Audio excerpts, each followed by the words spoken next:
प्रणाम। सती का संशय, राम का ऐश्वर्य और भगवान शिव के मन में क्षोभ। पिछले एपिसोड में हमने चर्चा की थी कि कैसे सती के मन में संशय हुआ। संशय के बाद भगवान शिव जब उनको लेकर कैलाश पहुँचे तो वो ध्यान में चले गए। 87,000 वर्षों के ध्यान के बाद जब उनका ध्यान टूटा तो सती उनके पास आई। भगवान ने उनको सामने बिठाया।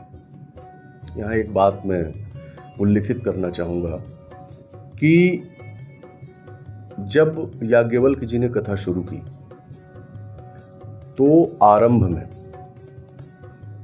जब भगवान शिव अगस्त ऋषि के यहाँ जाते हैं तो उस समय सती के लिए जो गोस्वामी जी ने लिखा है वो जगत जननी भवानी का स्वरूप लिखा है। भवानी शब्द इस्तेमाल किया है, जगत जननी शब्द इस्तेमाल किया है। लेकिन जहां जहां सती को संशय हुआ है वहां वहां सती के लिए जब भी चर्चा आई है तो वहां दक्ष कुमारी लिखा गया है, दक्ष की बेटी। वहां भवानी नहीं लिखा गया, वहां सती नहीं लिखा गया, वहां दक्ष कुमारी। ऐसा 3 जगह आया है। आज जब भगवान ने अपने सामने बिठाया है सती को और कथा प्रारंभ किया है, ठीक उसी समय आसमान से कुछ विमान जाते हुए दिखाई पड़ते हैं। सती पूछती हैं कि भगवान ये कौन लोग हैं, कहाँ जा रहे हैं? तो शिव जी बताते हैं कि तुम्हारे पिताजी ने एक यज्ञ आरंभ किया है कनखल में और ये सारे देवता वहीं जा रहे हैं। सती ने कहा कि हम भी चलते हैं। भगवान शिव ने कहा नहीं, हमको बुलाया ही नहीं गया है, तो हमको जहां बुलाया नहीं गया वहां हम क्यों जाएं? सती ने कहा नहीं, पिता के घर, मित्र के घर, मंत्री के घर, वैद्य के घर बिना बुलाए भी जाना चाहिए, ये तर्क है। भगवान शिव उनके तर्कों से हार जाते हैं। वो कहते हैं ठीक है, तुम्हारी इच्छा है, तुम जाओ। शिव तो सर्वज्ञानी है, सब कुछ समझ रहे हैं। वो जानते हैं कि अब जो सती का कल्याण तो संभव नहीं है, तो जो होना है वो होगा ही। लेकिन अपनी तरफ से वो सारी सावधानी बरतते हैं और अपने 2 गढ़ों को सती के साथ लगा देते हैं। सती जब अपने पिता के घर दक्ष जी के यहाँ जाती हैं तो देखती हैं वहाँ यज्ञ की तैयारियां चल रही हैं, सब कुछ हो रहा है, उनकी सारी बहनें आई हुई हैं। लेकिन सती से कोई बात नहीं कर रहा है, सती का कोई स्वागत भी नहीं कर रहा है, पिता तो देख भी नहीं रहे। केवल एक माँ मैना है, माँ है जो सती जी को पूछती हैं कि तुम्हारा हाल चाल क्या है। वो मुस्कुरा के मिलती हैं। बाकी बहनें कुछ ज्यादा मुस्कुरा के मिलती हैं, यानी व्यंग के साथ मिलती हैं। सती ने इन सब का भी एक तरह से अनदेखी किया है और वो कहती हैं कि मैं जरा यज्ञ मंडप देखना चाहती हूँ। यज्ञ मंडप जाती हैं, देखती हैं कि सारे देवताओं, उनके सभी बहनों के पतियों, सभी के लिए यज्ञ मंडप में आसन लगा हुआ है। इनके पति का कहीं कोई आसन ही नहीं है। सती को बड़ा आश्चर्य होता है कि मेरे पति का आसन क्यों नहीं है। यहां मैं एक बात बता दूं कि दक्ष जो है वो भगवान शिव को पसंद नहीं करते थे। ऐसा इसलिए हुआ था कि एक बार एक बड़ी सभा थी, ब्रह्मा, विष्णु, महेश और सारे देवता वहां थे। दक्ष भी वहां पहुंचे। तो जब दक्ष पहुंचे तो सारे देवताओं ने खड़े होकर उनका अभिवादन किया। केवल 3 लोग थे जो खड़े होकर अभिवादन नहीं किए, ब्रह्मा जी, विष्णु जी और भगवान शिव। ब्रह्मा और विष्णु तो खैर दक्ष से बड़े थे, वो नहीं खड़े हुए, कोई बात नहीं। भगवान शिव के साथ ऐसा कि वो जब कहीं भी होते हैं तो वो राम राम के धुन में ही रहते हैं। राम से इतर उन्हें कुछ नहीं आता, उनको कुछ ध्यान ही नहीं रहता है। जो नित्य है, जो कभी समाप्त होने वाला नहीं है, भगवान शिव उसी में रहते हैं। तो दक्ष को बड़ा आश्चर्य हुआ कि ये तो मेरे दामाद हैं, इनको तो खड़ा होकर मेरा स्वागत करना चाहिए था, मेरा अभिवादन करना चाहिए था। वो बाबा कुछ पता नहीं।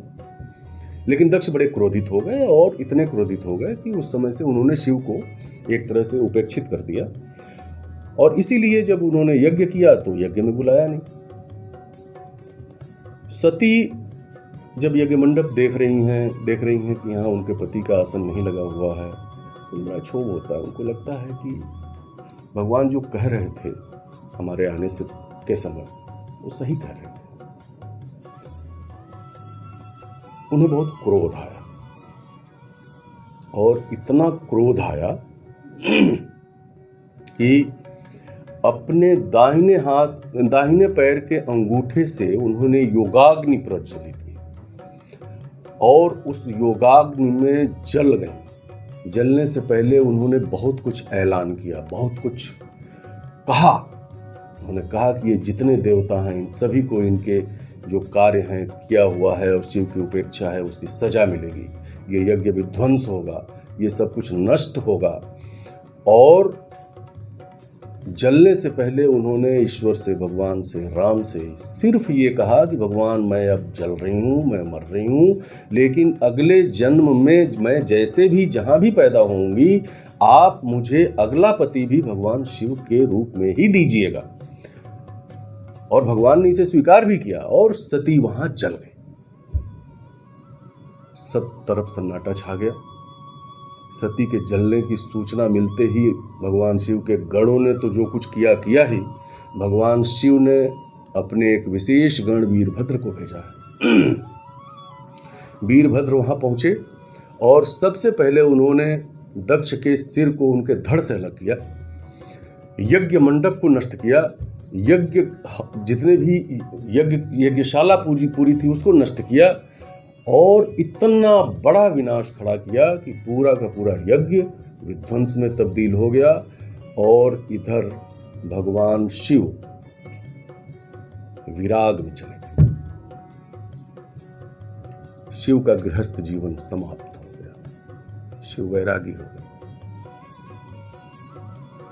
शिव का वैरागी होना एक अलग कहानी है। शिव का सती से कैसे विवाह हुआ था वो एक अलग कथा है। मानस में उसकी कोई बहुत चर्चा नहीं है। शिव पुराण में, देवी पुराण में, भागवत पुराण में उसकी कथा है, उस पर आगे हम बात करेंगे।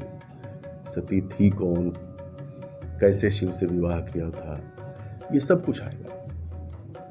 लेकिन जब सती ने स्वयं को भस्म कर लिया, भगवान शिव का जो तांडव स्वरूप है, तांडव नृत्य जिसको कहा जाता है, वो तांडव वहीं था कनखल में। और सती की चिता की भस्म लपेटे भगवान शिव फिर ऐसे विरागी हुए कि वो विराग में ही रहने लगे, ध्यान में रहने लगे। इधर सती जब वहां भस्म हुई तो उन्होंने हिमालय की पुत्री पार्वती के रूप में जन्म लिया। पार्वती का जन्म, पार्वती की साधना, यहाँ से एक नई बात आती है।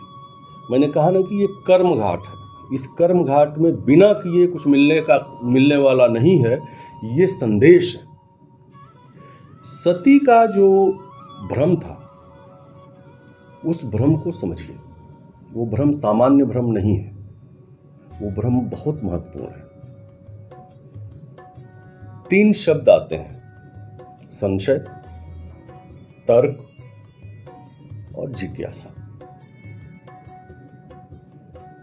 संशय और तर्क, ये दोनों व्यक्ति को कभी भी संपूर्ण नहीं होने देते।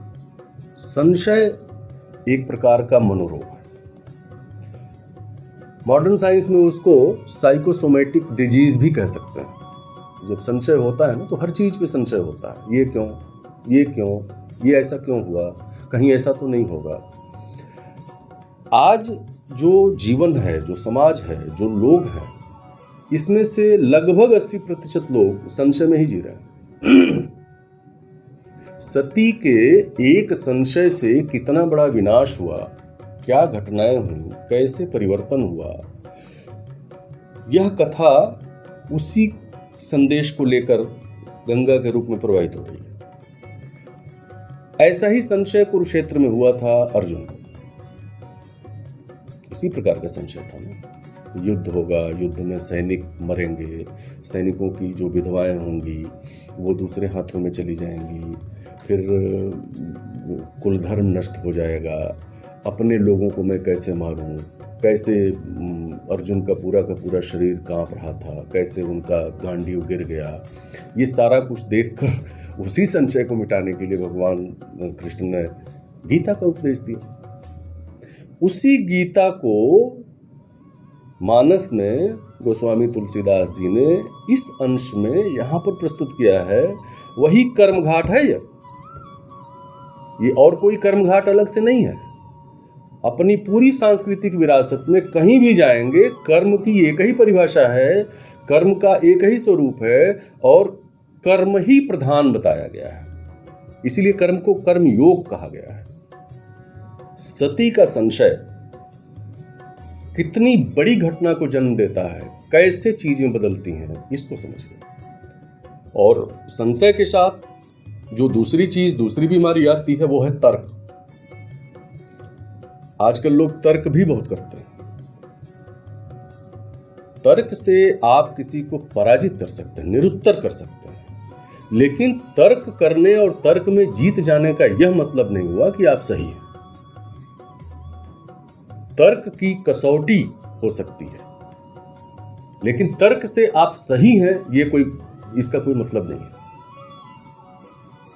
ठीक है, आपने तर्क प्रस्तुत किया और तर्क से आप जीत गए, सामने वाला निरुत्तर हो गया, लेकिन इससे क्या सत्य सामने आया? नहीं। सत्य की कसौटी केवल अगर कुछ है तो जिज्ञासा। आजकल हमारे विद्यालयों में तर्क करने की क्षमता बढ़ाई जाती है, संशय करने की क्षमता बढ़ाई जाती है, लेकिन जिज्ञासु नहीं बनाया जाता। जब व्यक्ति जिज्ञासु होगा तो किसी भी अपनी जिज्ञासा की जड़ में जाएगा। उसकी जिज्ञासा जब तक शांत नहीं होगी तब तक वो तलाशेगा, खोजेगा, कुछ पाने की कोशिश करेगा। तर्क से क्या होता है कि सामने वाले को आपने निरुत्तर किया, आप आगे बढ़ गए, हम तो जीत गए। लेकिन जिज्ञासा होने पर आप चीजों को समझेंगे, वहां तक जाएंगे जहां तक चीजें नहीं मिल रही हैं। और जब जिज्ञासु होंगे तो जिज्ञासु पथ पे चलेंगे तो चीजें मिलेंगी। तो तर्क, संशय और जिज्ञासा, इन तीनों को समझकर तब इस कथा को आगे आप समझेंगे, तब ये कथा समझ में आएगी।